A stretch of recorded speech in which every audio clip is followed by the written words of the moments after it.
السلام علیکم قدرمنو دوستانو د نن په ویډیو کې به تاسو ته د یو داسې سافټویر په اړه معلومات درکوم چې د هغه په وجه تاسو کولای شئ په خپل موبایل کې د هر لینک څخه هر ویډیو چې وي تاسو ډاونلوډ کولای شئ. نو د ټول څخه مخکې به په خپل موبایل کې به تاسو کروم براوزر خلاص کړئ او کروم براوزر کې به تاسو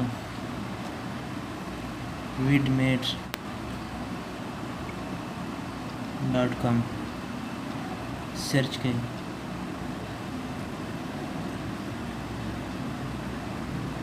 نو ستاسو مخ ته به دا اپشن راشي، بیا به تاسو د ډانلوډ اپشن باندې کلیک وکړئ.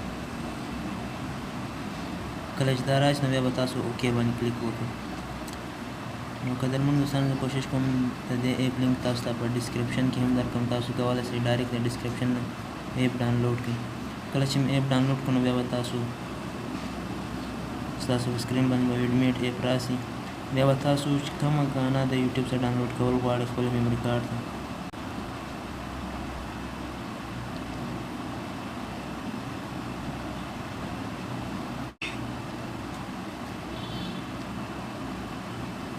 دا سونګ تاسو ډاونلوډ کول غواړئ نو دا به کلیک کړئ.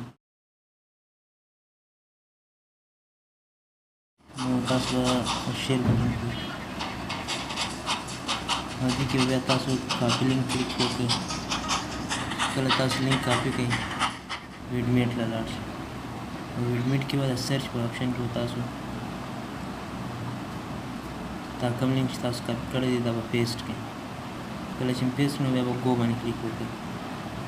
نو ستاسو مخ ته به هغه سونګ راشي او بیا به دا ډاونلوډ اپشن باندې کلیک وکړئ.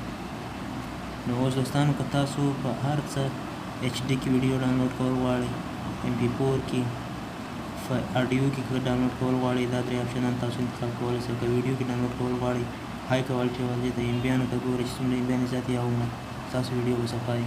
نو دا ویډیو موږ په HD کوالټي کې ډاونلوډ کړو. بیا چې کله سیټینګ تاسو سلیکټ کړو بیا به ډاونلوډ باندې کلیک وکړئ. نو ستاسو ډاونلوډینګ به سټارټ شي.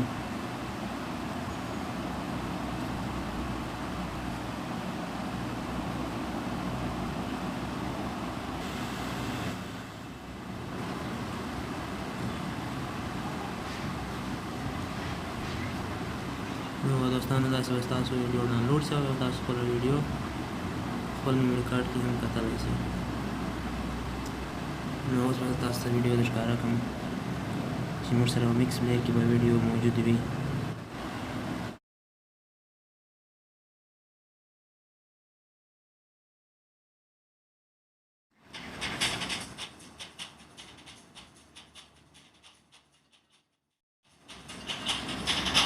نو قدرمنو دوستانو دې سره به تاسو خپل د یوټیوب څخه هر رنګه ویډیو ډاونلوډ کړئ او تاسو کولی شئ چې په دا طریقه ټول ویډیو ډاونلوډ کړئ.